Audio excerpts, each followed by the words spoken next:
Good evening student.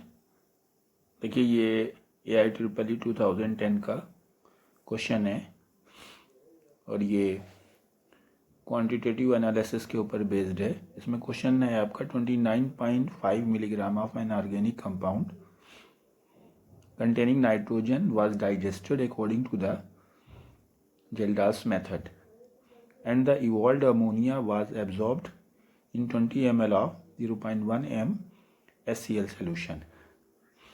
Excess of acid requires 15 ml of 0.1 m NaOH solution for complete neutralization. The percentage of nitrogen in the compound is, ये चार option दिए हुए हैं students. तो इसमें देखिए आपको किस तरह से सॉल्व करना है आंसर को। जल्दाल मेथड में जो अमोनिया प्रोड्यूस होती है उस अमोनिया को हम किसी एसिड में पास कराते हैं न्यूट्रलाइजेशन करने के लिए। और यहाँ पे क्वेश्चन में बोल रहा है कि जो अमोनिया प्रोड्यूस हुई है उसको हम एसिड में पास करा रहे हैं और वो एसिड हमने 20 ml लिया है। लेकिन वो एसिड पूरा कम्प्लीटली, सपोज कीजिए आपने इस कंटेनर में 20 ml एसिड का ले लिया है जिसकी की मोलारिटी दी गई है 0.1 m और ये अमोनिया गैस जो जिल्डॉल मेथड से प्रोड्यूस हुई है इसको हम पास करा रहे हैं। लेकिन ये एसिड पूरी तरह से न्यूट्रलाइज नहीं कर पाई है अमोनिया, और जो कि क्वेश्चन में बता रहा है कि excess of acid required 15 ml of 0.1 m NaOH solution, यानी कि एसिड पूरी तरह से रिकवर नहीं हुआ, न्यूट्रलाइज नहीं हुआ है, जिसको कि हमें NaOH मिला करके न्यूट्रलाइज करना पड़ा है। तो पहले तो हमारा जो फार्मूला जिल्डॉल मेथड्स का है जिसके अकॉर्डिंग हम सॉल्व करेंगे, तो उसमें हमें एसिड कितने ml न्यूट्रलाइज किया गया है अमोनिया के थ्रू वो मालूम होना चाहिए और उस एसिड की नॉर्मलिटी मालूम होना चाहिए। तो नॉर्मलिटी की तो बात आती है, तो यहाँ पे जो क्वेश्चन में आपको दिया गया है मोलारिटी दी गई है और HCl है, तो नॉर्मलिटी और मोलारिटी दोनों सेम आ जाएगी, उसमें कोई प्रॉब्लम नहीं है। यानी कि एसिड की नॉर्मलिटी N जो है वो तो हमारे पास है, N = 0.1 n कह सकते हैं आप।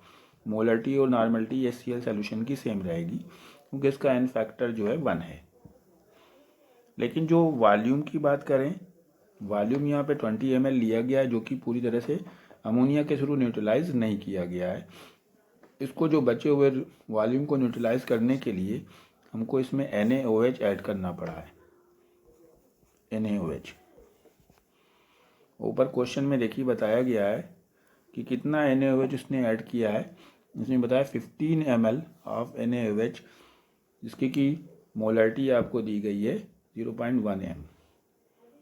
तो पहले तो हम NaOH के थ्रू जो न्यूट्रलाइज किया गया है उसे फाइंड आउट करें। तो NaOH के थ्रू जो न्यूट्रलाइज किया गया है उसको फाइंड आउट करने के लिए हमें क्या करना होगा, N1 V1 = N2 V2। यहाँ पे N1 हम एसिड की नॉर्मलिटी पुट कर दें।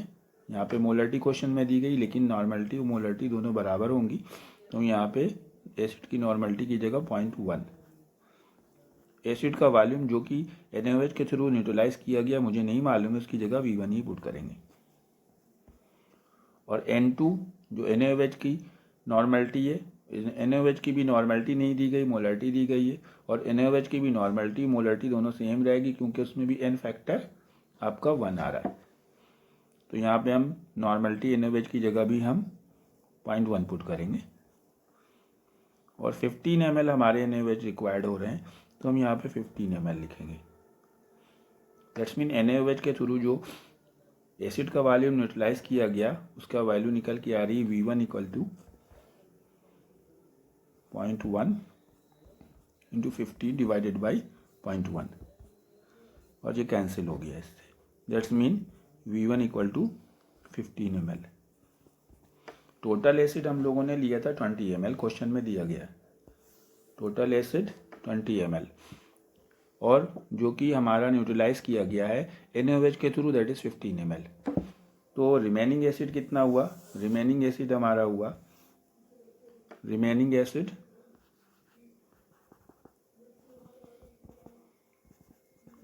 एसिड जो कि अमोनिया के थ्रू न्यूट्रलाइज किया गया, neutralized by ammonia, that's equal to 20 - 15, that is equal to 5 ml। अब हमको यहाँ पे अमोनिया से न्यूट्रलाइज किया गया एसिड का वॉल्यूम पता चल गया और नॉर्मलिटी पता चल गई, और ऑर्गेनिक कंपाउंड का मास मिलीग्राम में दिया गया है। हम यहाँ पे फार्मूला पुट करेंगे, percentage of nitrogen equal to 14/1000 into N into V by mass of organic compound into 100। यहाँ पे मास ऑफ ऑर्गेनिक कंपाउंड ग्राम में पुट करना है, तो ये हो गया 14/1000, और N की जगह हम पुट करेंगे 0.1, नॉर्मलिटी दी गई, और वॉल्यूम हमारा 0.5 ml जो आया है वो पुट करेंगे, जो अभी हमने कैलकुलेट किया 5/29.5 मिलीग्राम में है, इसको हमने इंटू 10⁻³ कर दिया इंटू 100।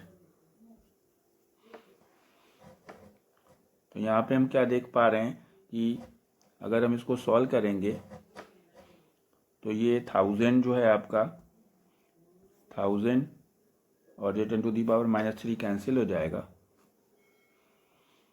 और आपको यहाँ पे आंसर मिलेगा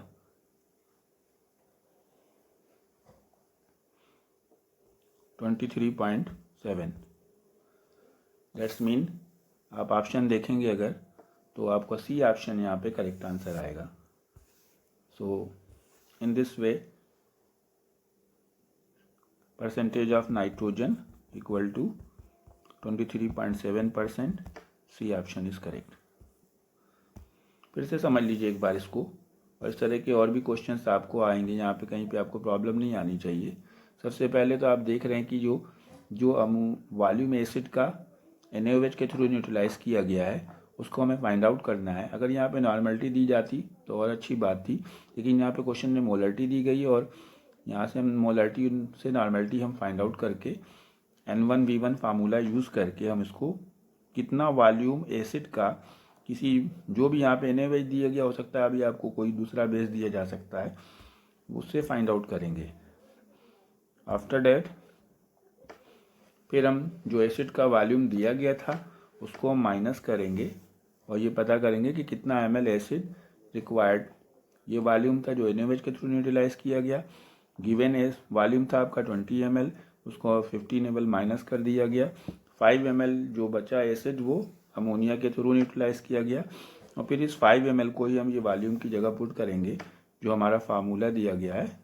इस फार्मूले में ये 5 ml एसिड की नॉर्मलिटी 0.1, और ये फार्मूले में ये ऑर्गेनिक कंपाउंड का मास ग्राम में। Okay students, so next day we will explain you another question. That means answer option C is correct of this, and in this type of questions may come in next JEE exam. Thank you. Have a nice day.